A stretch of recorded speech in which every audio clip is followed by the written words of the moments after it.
falta uno.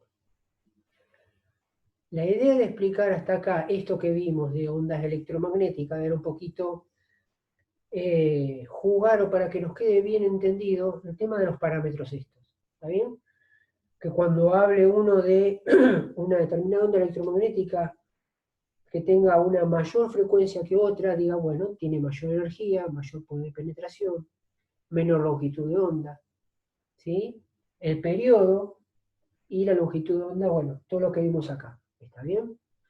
Poder entender bien cómo juegan esos parámetros, ¿estamos? Porque ahora vamos a pasar a hacer unos pequeños dibujitos, vamos a empezar, digamos, a ver cómo se producen justamente los rayos X. Estas ondas electromagnéticas que uno dice, uy, ¿de dónde? ¿No? Estas ondas electromagnéticas, sí, muy bien, listo, aprendí un poquito las analicé cómo es el tema de frecuencia y lo demás, pero está bueno ahora saber cómo se generan los rayos X, ¿sí? Y justamente vamos en esas cosas que suceden, esos escenarios que voy a mostrarle ahora, aparecen estas cosas como para entender. Por eso esto es como que hay que tenerlo aceitado. Por eso uno jugó, les presentó la fórmula que aparece en el libro, un poco jugué yo también, cómo lo que estaba en una fórmula no era, digamos, por capricho mío, sino porque tenía un que ver, ¿sí? Lo visualizamos a través de la gráfica, a través de cálculos, vimos que esto funcionaba realmente, que no era un chiste, y que, bueno, de alguna manera era entender y llegar a esto. Usted me va a decir, me volvió loco, profesor, con ejercicios para llegar a esto. Bueno, sí, pero uno tiene que entender esto, porque uno se lo podría aprender de memoria, es así, es así. Pero muchas veces es importante saber de dónde sale y por qué estas cosas llega uno a esta conclusión. ¿Se entiende? Así que bien.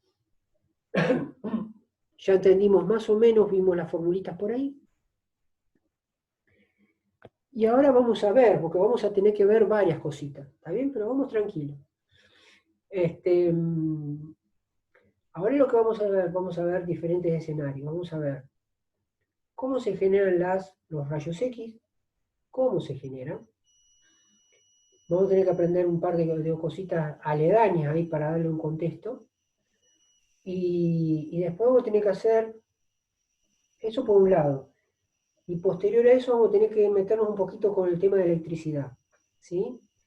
A ver cómo se maneja con el tema de corriente eléctrica, ¿sí? La cantidad de electrones. Vamos a tener que ver el tema con voltaje, hablar de voltaje, ¿sí? Un poquito de electricidad, pero para entender bien eso, ¿por qué? Porque cuando empecemos a ver, adentrarnos a lo que es un equipo de rayos X, necesitamos entender bien qué pasa con esos parámetros. ¿Qué pasa cuando aumenta la corriente, disminuye la corriente? ¿Qué pasa con ciertos voltajes? Mayor atracción, menor atracción. Un par de cosas que uno tiene que manejar para entender el equipo de rayos X finalmente, qué cantidad de rayos X van a salir. Si van a salir mayor cantidad, menor cantidad. ¿Está bien?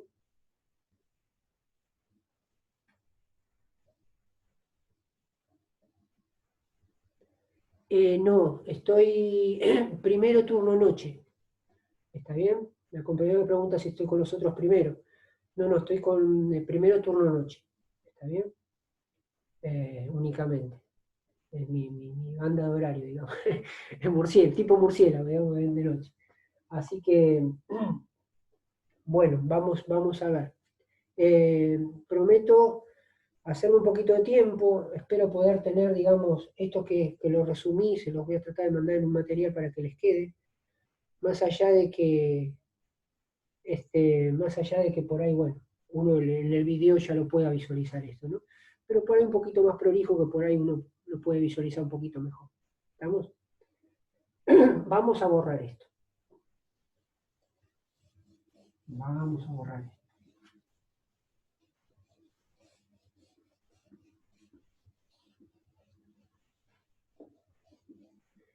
Bien, estamos grabando.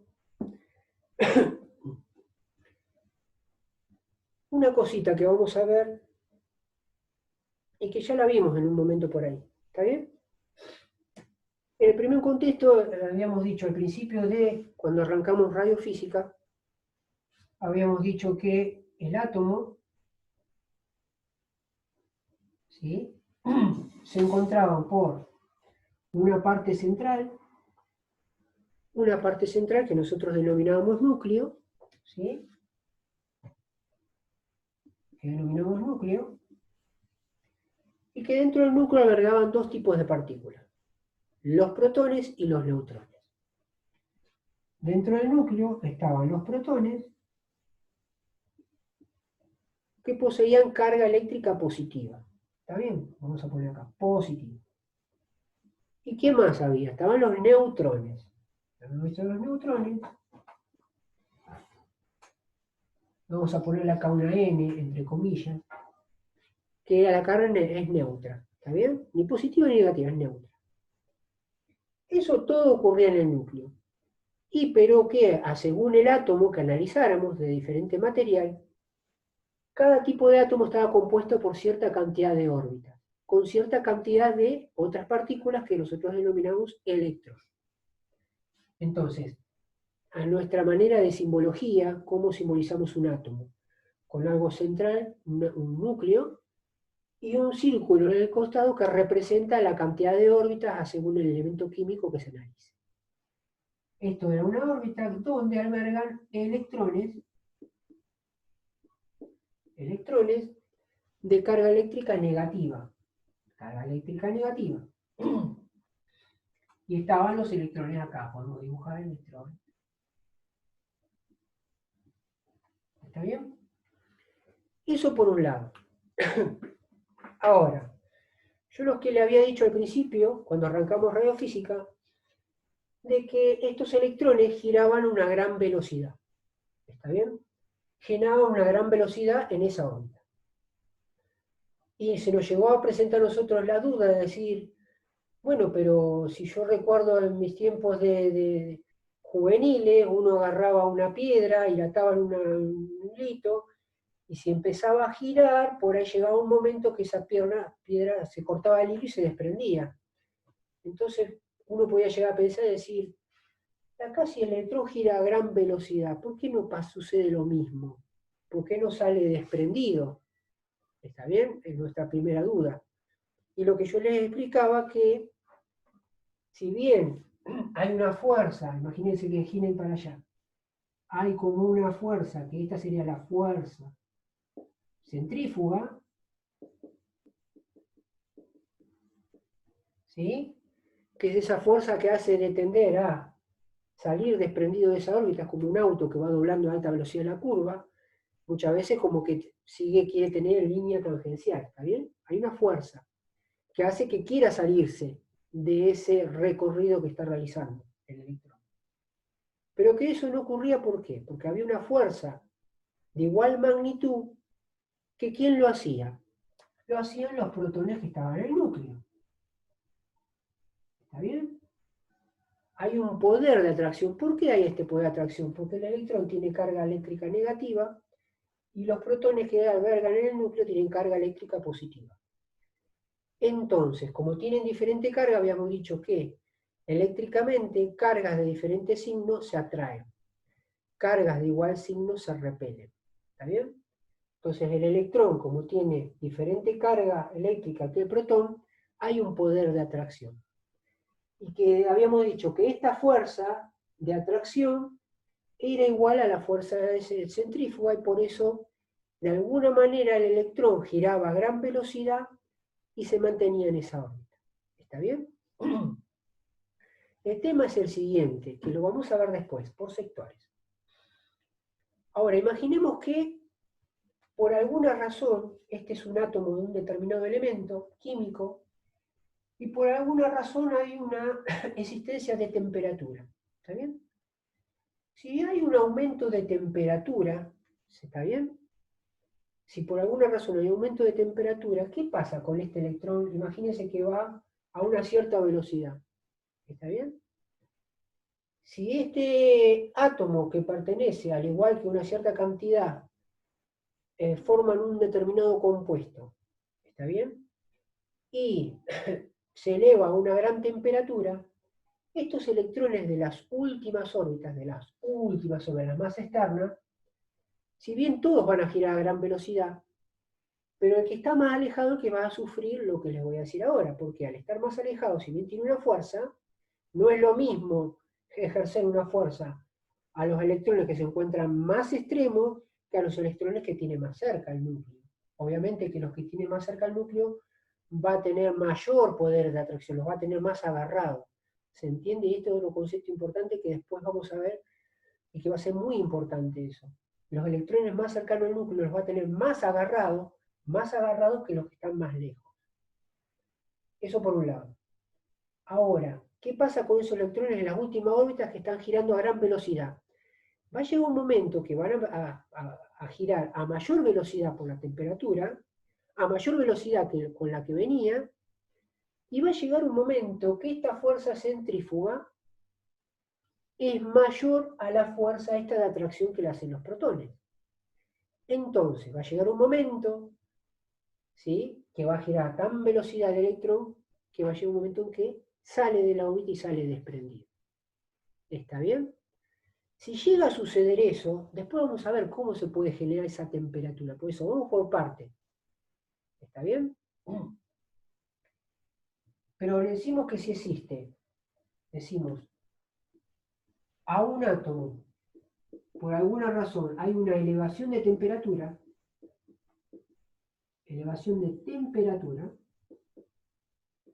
los átomos de un determinado compuesto, de un determinado material, sus órbitas externas empiezan a girar a gran velocidad. Y llega un momento tal que esta fuerza supera a esta fuerza de núcleo que le hace el núcleo y los electrones salen desprendidos. Vamos acá a dibujar un electrón desprendido. ¿Está bien? Entonces esto lo vamos a llamar electrón desprendido.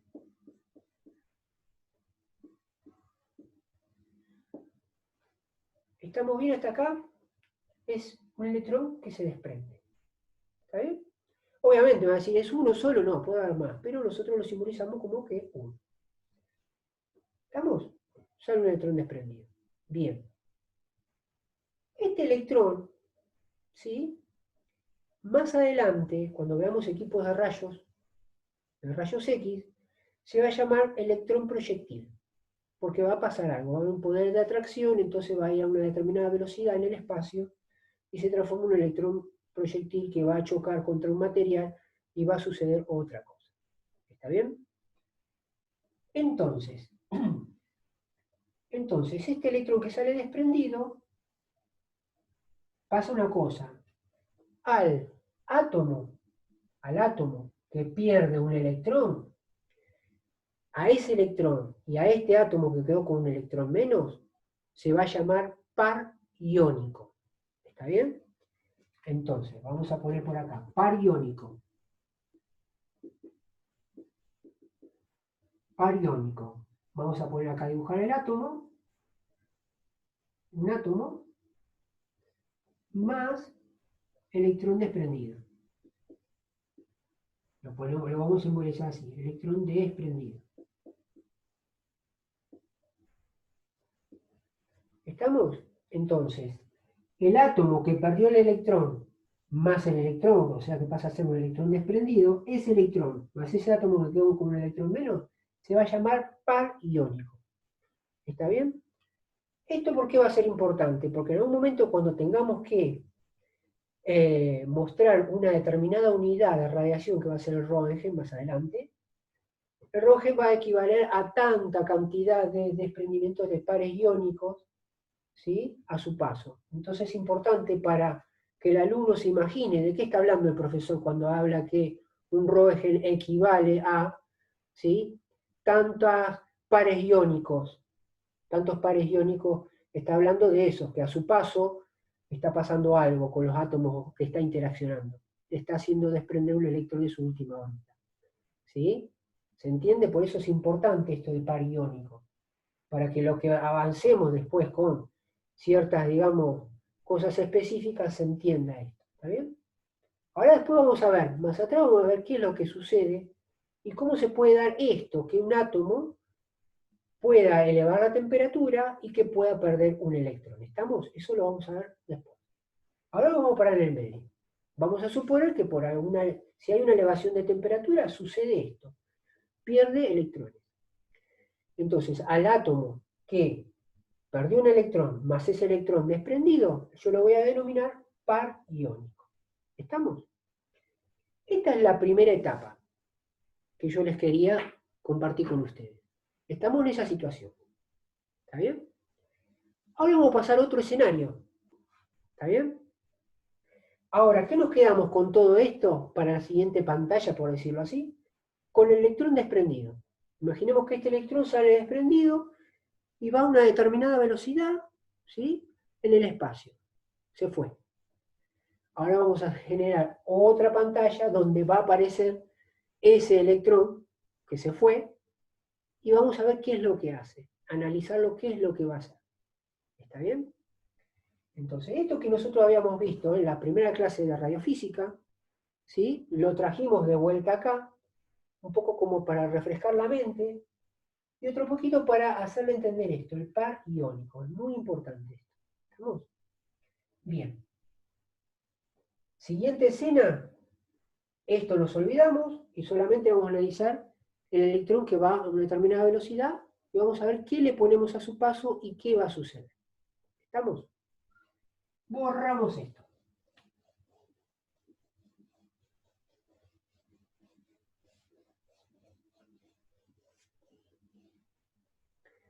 Vamos a borrar esto. Entonces, ¿qué es lo que dibujamos acá? El electrón. Ahora dibujamos el electrón. Vamos a dibujar ahora un átomo que pertenece a un determinado material. ¿Está bien? Imagínense un determinado material que tiene millones de átomos de un elemento químico, ¿sí? El cobre, por ejemplo, no sé.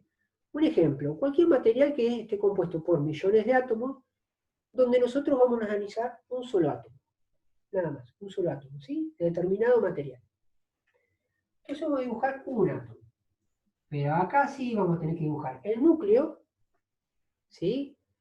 Y vamos a tener que eso que simbolizamos con un solo disco, un solo aro, que simbolizamos de alguna manera las órbitas que va a tener ese átomo según el elemento químico, ahora vamos a dibujar, vamos a ampliar un poquito más.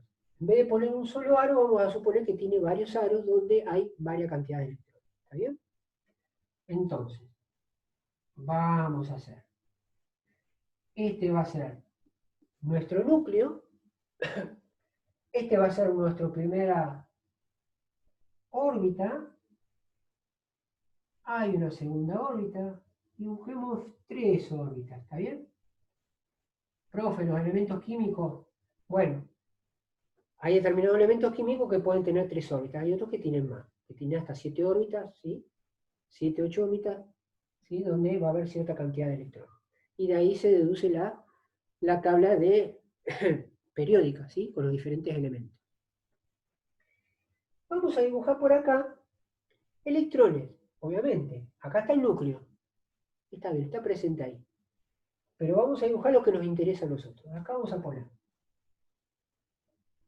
Vamos a dibujar cierta cantidad de electrones, ¿sí? Yo sé que alguno me va a decir, profe, en la órbita más cercana al núcleo tiene que haber, ¿por qué pone tanto? ¿No son menos? Y sí, puede ser menos, pero a modo de ejemplo, estoy simbolizando un átomo y de alguna manera estoy dibujando todos estos redonditos que simulan electrones que están en las órbitas. ¿Está bien? Ahora no me fijo qué cantidad que tiene que haber en la primera órbita, tanta cantidad exacta, ¿está bien? Entonces vamos a dibujar electrones.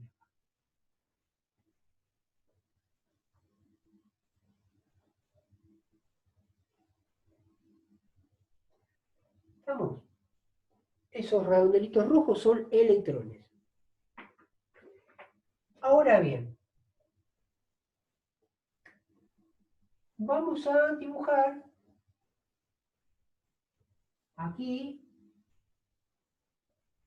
el electrón desprendido, ¿está bien? Este es el electrón desprendido del que les hablé recién. otro material que yo calenté o le di temperatura, ¿sí? Hice que de ahí se desprendían electrones. Dibujé uno solo acá, ¿sí? Que va a una determinada velocidad y ahora va a impactar con otro elemento químico de otro material. ¿Estamos? Después veremos quiénes son los actores, ¿sí? Ahora fíjense, este electrón lo voy a dibujar acá atrás, ¿sí? Y la flechita, la dirección. ¿Estamos? Ahora puede ocurrir lo que vamos a ver de todas las posibles radiaciones que se puedan generar, las que más importantes son para nosotros, para lo que es radiología. Y es la siguiente. Ustedes pueden decir, ¿qué puede pasar con este electrón que logre tener a su paso un átomo de estas características? Uno puede ser que este electrón pase de largo, atraviese este átomo y pase de largo. Y tuvo la suerte de, en su camino, no toparse con ningún electrón de ninguna órbita. ¿Se entiende? Esa puede ser una casualidad, una opción. Otra de las opciones puede ser lo siguiente. Este electrón que choque, digamos que siga esta trayectoria, ¿está bien? Choca con ese electrón, con el electrón de las órbitas más cercanas al núcleo, que habíamos dicho que que habíamos sacado como resumen, que los electrones cuantos más cerca del núcleo estén van a estar más agarrados. ¿Está bien? ¿Qué significa si están más agarrados con respecto a los que están más lejos? Que si están más agarrados, yo voy a tener que agarrar, ir con más fuerza. ¿Está bien? Para sacarlo. No es lo mismo sacar estos electrones que están más alejados del núcleo, que van a tener, los tiene ahí agarrados, pero están como ahí nomás. Digamos, como que le pone un poquito de fuerza y ya perdiste el electrón. ¿Se entiende?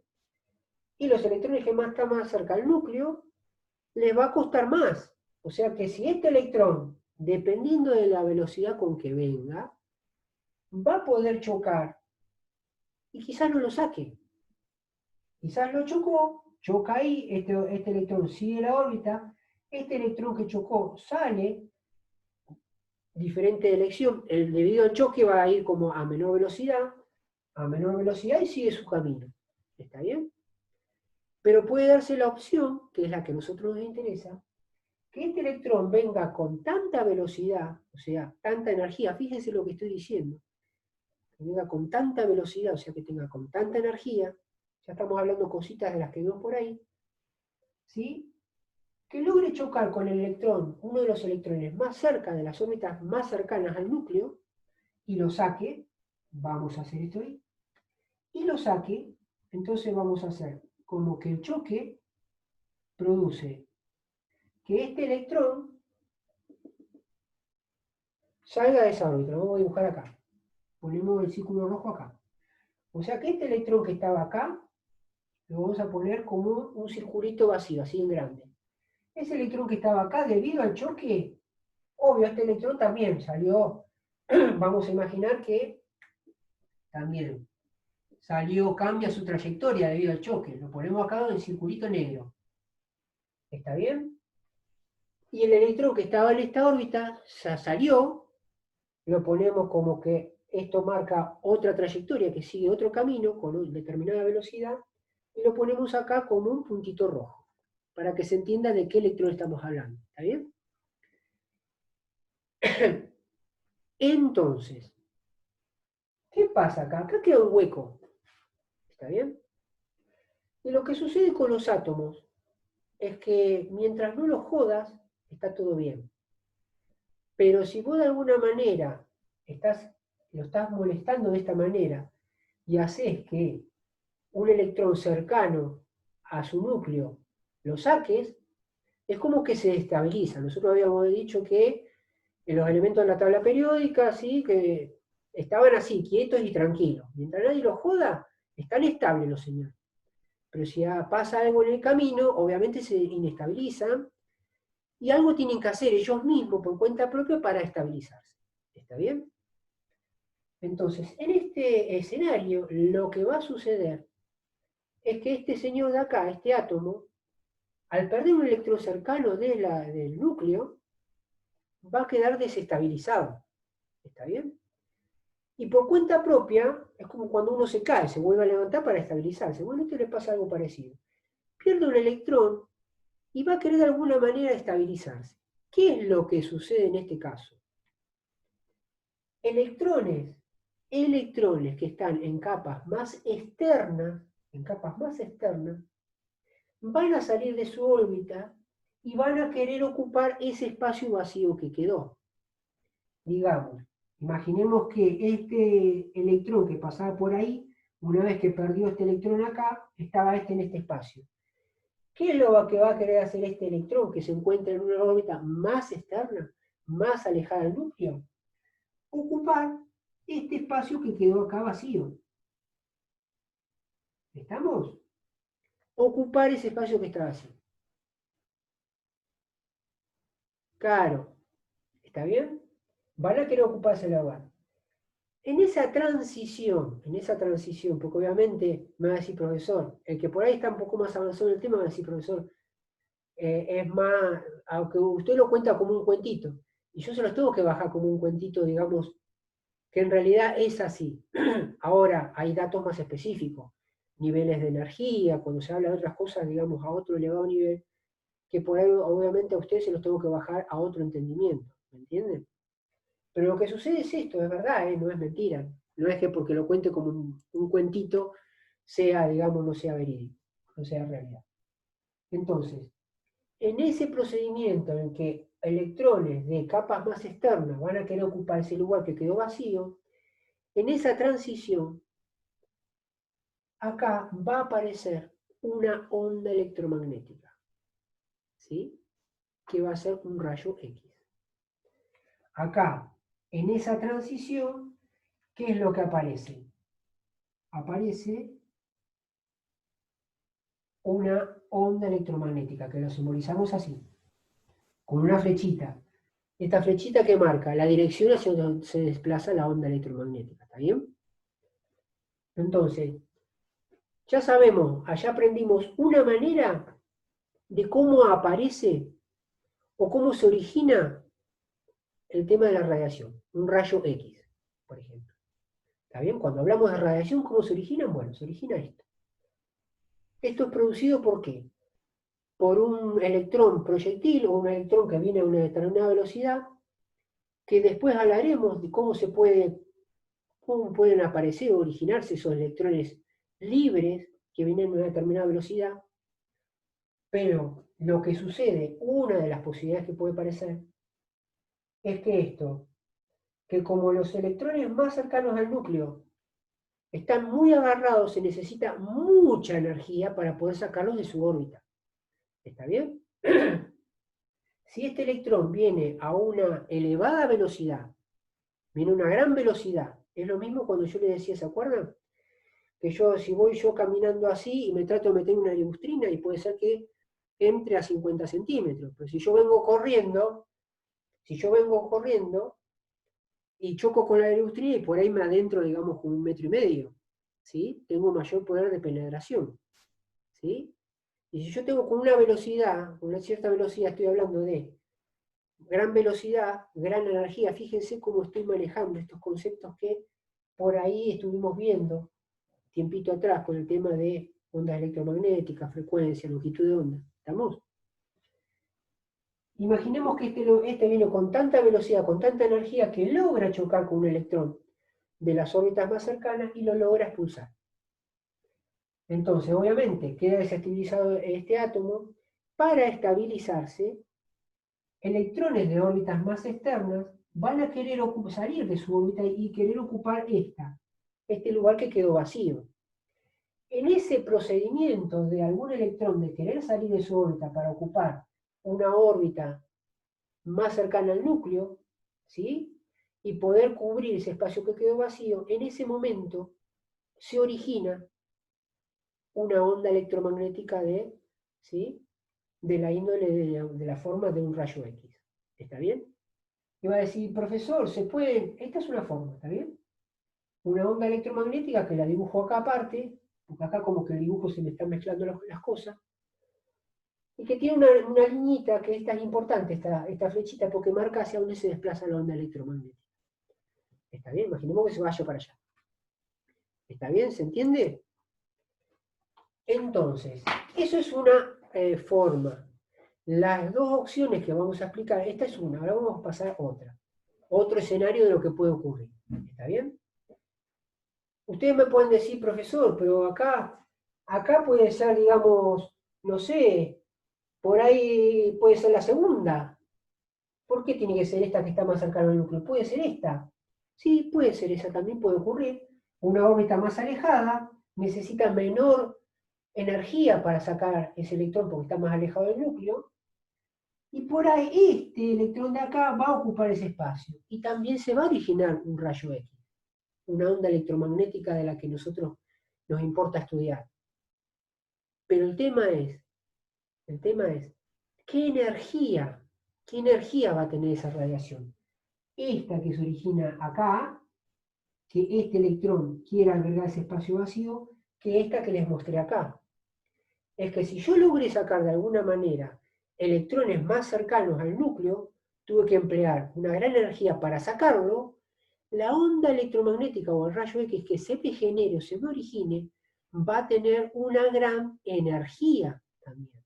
¿Está bien? Por eso es importante. Cuanto los electrones que yo saque, o este electrón choque o saque de un átomo, electrones más cercanos al núcleo, las ondas electromagnéticas o los rayos X que se me originen van a tener gran energía.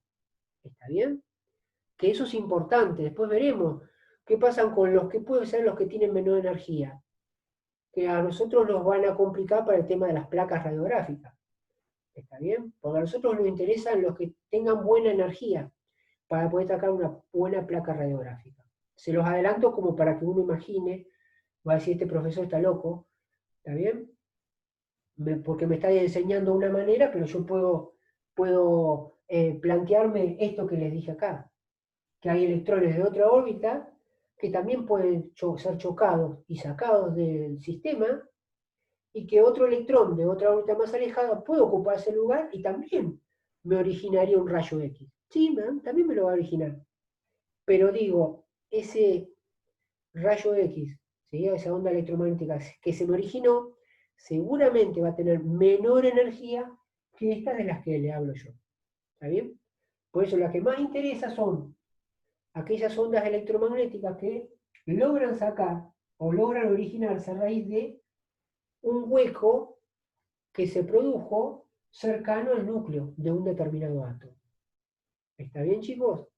Esto se llama, digamos, radiación característica. Ese es el título que llevaría esto. Ahora nos vamos porque falta un minuto. ¿Está bien? Somos 22. Salimos, esperan que descargue la grabación, les mando que se metan de vuelta y seguimos con el otro tipo de originalidad de radiación. ¿Estamos? ¿Vamos? Sí, profe. Vamos.